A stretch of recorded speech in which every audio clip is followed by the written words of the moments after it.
Hey everyone, welcome back. Today, we're tackling a super practical topic: how to transfer money from PayPal to a bank account in Pakistan in 2025. If you're dealing with international payments, freelance work, or just sending money home, this step-by-step guide will make it easy and hassle-free. Let's dive right in. First off, before we start, ensure you have a verified PayPal account and a Pakistani bank account linked or ready to go.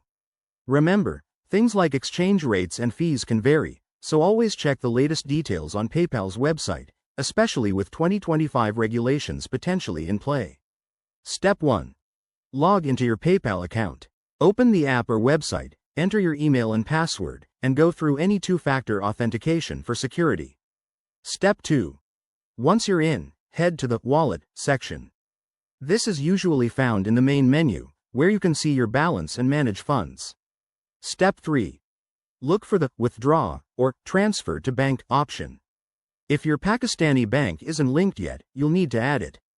PayPal often supports banks through services like EasyPaysa or Direct Links, but verify availability for 2025. Step 4.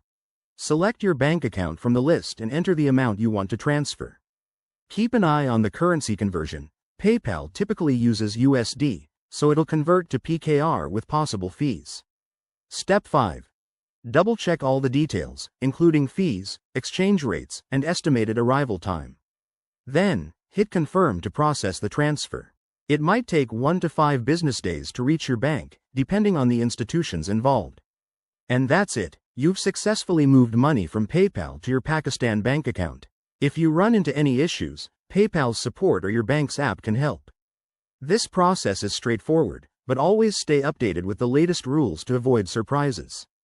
Thanks for watching. If this helped, give it a like, subscribe for more finance tips, and hit that bell icon. See you in the next video. Take care.